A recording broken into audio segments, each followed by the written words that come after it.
Hi guys, it's me again. I hope you guys enjoyed the last video. So far, nobody's watched it, but I'm hoping eventually that will happen. So, oh my gosh, I have to go get my phone because it has my notes.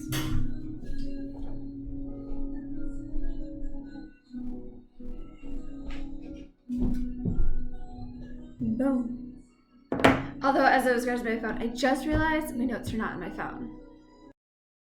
From now on, I will be keeping them in my phone. But late night when I was working, I just wrote them down in my journal. Yes, I have a journal. This is actually journal number 17. Fun fact about me, I love to write. Okay, so I wanted to start talking about Doctor Who. Who wouldn't want to talk about Doctor Who? Like, Doctor Who is amazing. Funny story about Doctor Who and how I got introduced to Doctor Who. So I've been a nanny since I was 13. And when I was in high school, I was watching this one family. They had a few older kids, but they couldn't watch the younger kids. I mean, you know how that is. I think there was like 6 kids, so it was like half and half kind of thing going on there. So, hold on, try to turn the volume down.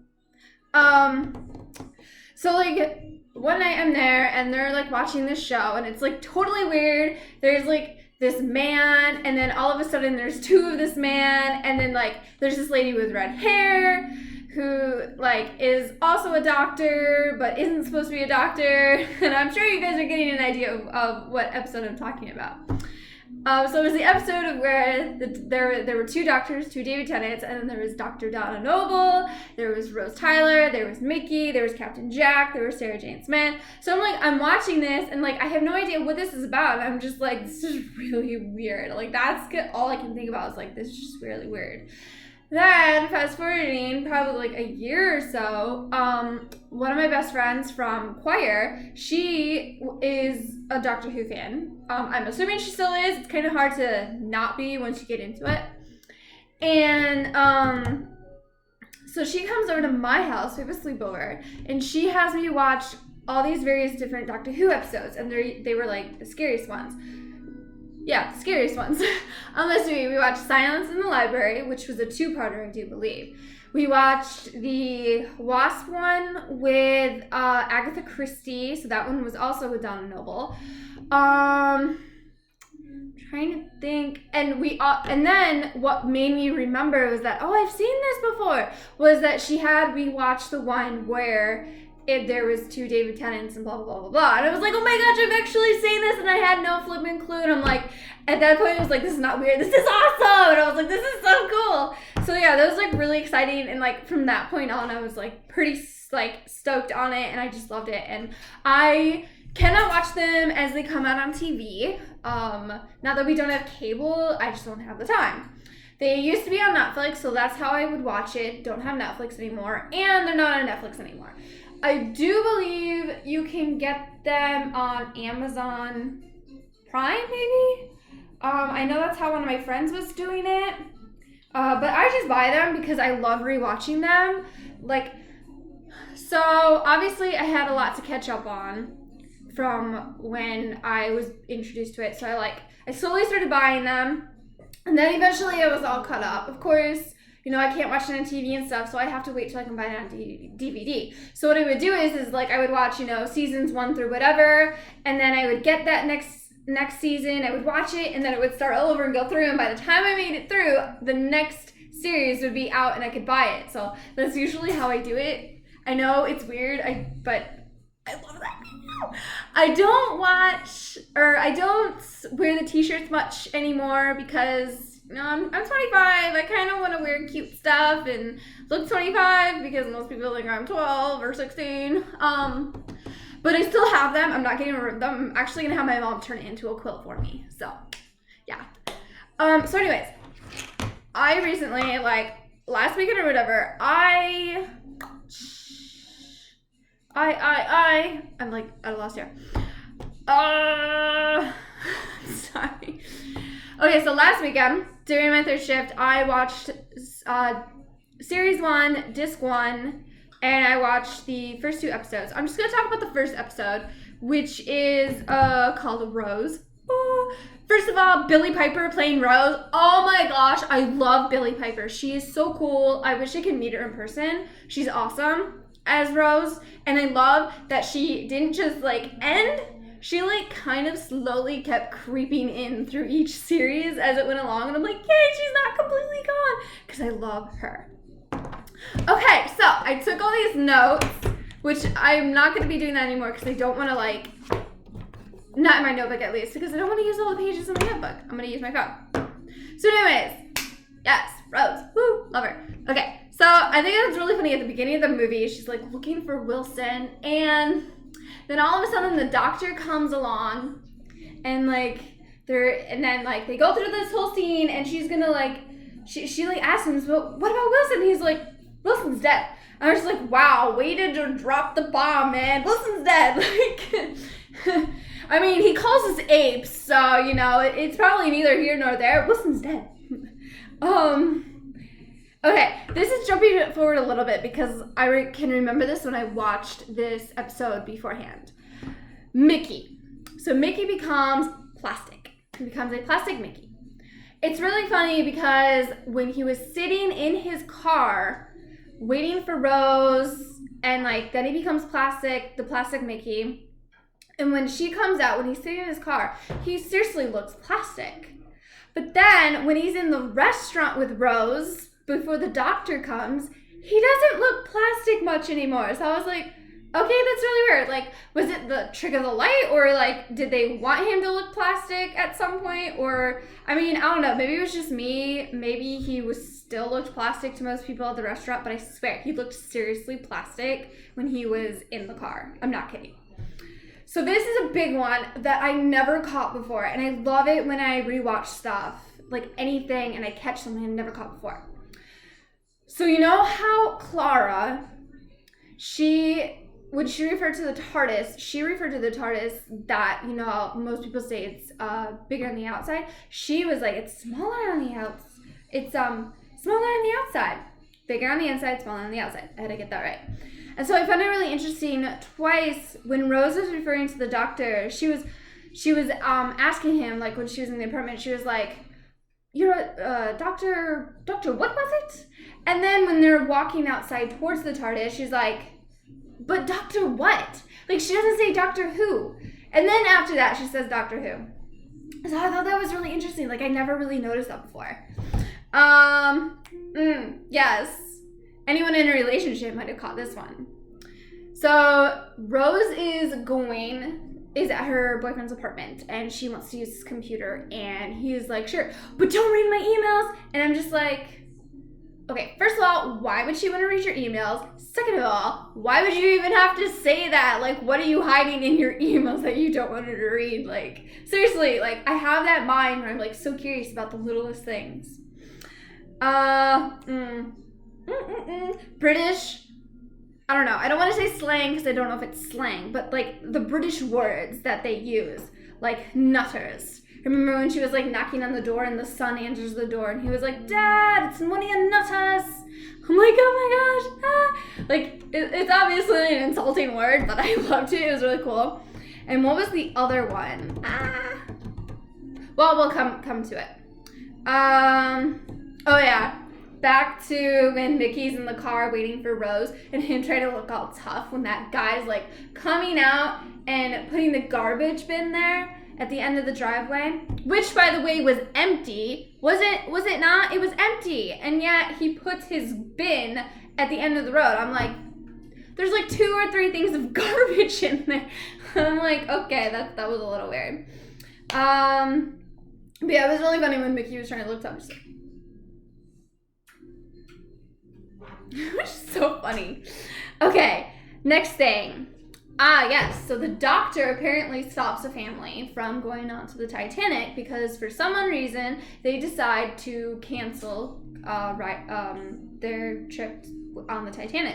And I found that interesting because like they constantly say, like all the doctors have constantly said that like they can't alter time and, you know, it's really complicated and we have to be careful with who we save. So I was like, so was this a legit family or was just like an add-in for the movie, you know? Like, were they a real family or, you know, was this not not like a real family, and it was just like someone they decided to put in just for the story, you know? I never know. I like to know about these things. Okay, the screwdriver, the doctor screwdriver. Was it me, or was his screwdriver small? Like, it seriously looked smaller than normal. Like, I don't know why it did to me, but to me it really did look a lot smaller than normal. And maybe it's because I haven't watched the first season in a while, because it does take me a while to get through each episode, through each disc alone. So, I don't know. Yeah, it's just weird. I thought his screwdriver looked different. The Eye in London. Oh my gosh, I've never been to London. I'm sorry, I'm like, ugh.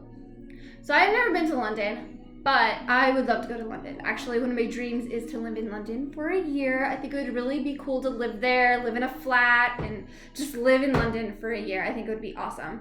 And I would love to do the Eye. I mean, come on, you're in London, you gotta do the Eye. I mean, who wouldn't? I've done the High Roller in Las Vegas once. Oh, I know I did it during the day. Okay. Where was I? Oh, yes. So every doctor has a word, and I love Christopher Eccleston's. Fantastic. And then the way he says it is like his big pointy nose.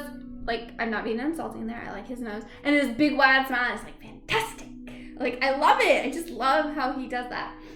And I love how he instantly just, like, is drawn to Rose. And he's always taking her hand and just like, run.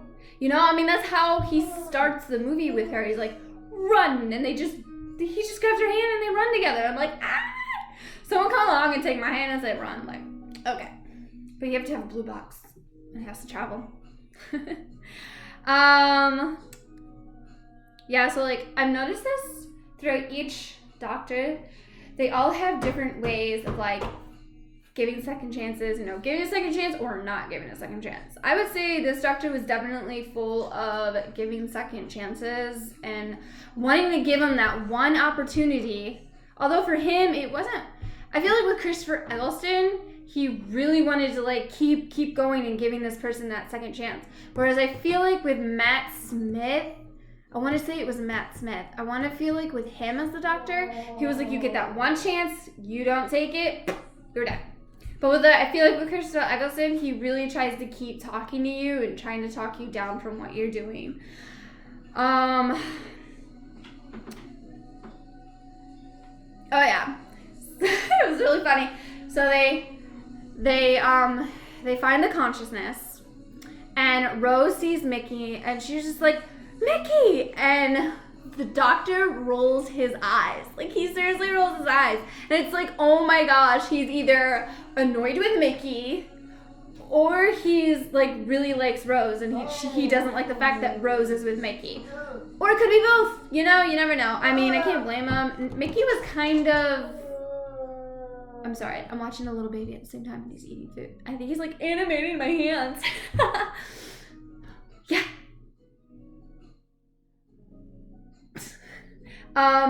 Mickey at the beginning of the show he's a bit of a wimp.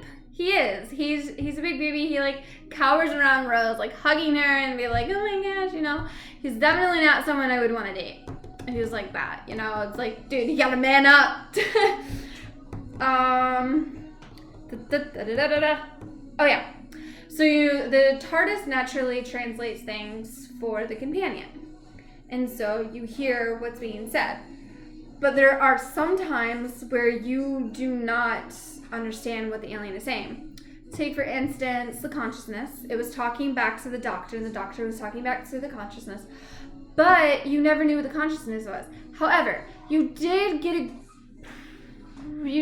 a pretty good idea of what it was saying because of the doctor's answers. And I've noticed this in other episodes as well. But it would still be kind of nice to know what they're saying, so like have like subtitles of what the alien is saying. But at the same time, I guess like he's beating up the veggies.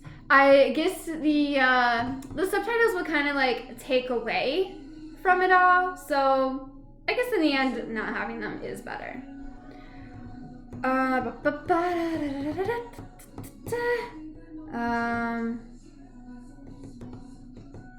yeah. So the mannequins come to life at the mall where Jackie is shopping. And it's really funny how she like comes down the escalator with her bag and she's just like, she sees all this happening and she just stares at her like, is this actually happening? And then all of a sudden she screams, throws her bag and runs out. I just like, I busted up laughing watching that. I'm like, dude, there's freaking mannequins running around and shooting people. I'd be running back up that escalator instead of coming down. Like, come on. It's so funny. And then the last thing I have is that Rose hesitated. She did. She hesitated. I don't know if I would do that. I don't think I would hesitate. I'd be like, yes, take me. So it was really awesome that the doctor gave us a chance. And she came. She went with the doctor. And, you know, we have all these great shows to watch. Another thing I can remember from that episode is when the doctor first comes into the apartment and he passes Jackie's room and she's trying to flirt with him. I'm just like, there's a strange man in my house. Oh, no, I think she says in my room. He's not technically in her room. And she's just like, you know, I'm in my PJs or in my robe, I can't remember. And he's just like, she's like, anything could happen. He's like, what did he say? He was like, no. Or like, not gonna happen. I can't remember what he says, but I can just like remember her reaction. It's so funny. She's just like, readjusting it. Oh, it's so funny. Okay. Well, that is it for Rose. Post below if you think that was bad, if that was good, if there's something more specific you want me to talk about. But anyways, I really have nothing else to talk about except for the second episode, which is the end of the world. Do you guys remember that episode? If you remember that episode, put something down below that you want me to talk about. Or just put something down below that you know of, you know, to like prove that you know what episode the end of the world is, you know, without watching it. You know, you have to remember it from memory. Anyways, bye you guys. My work here is almost done and I'm very grateful for it because I'm tired.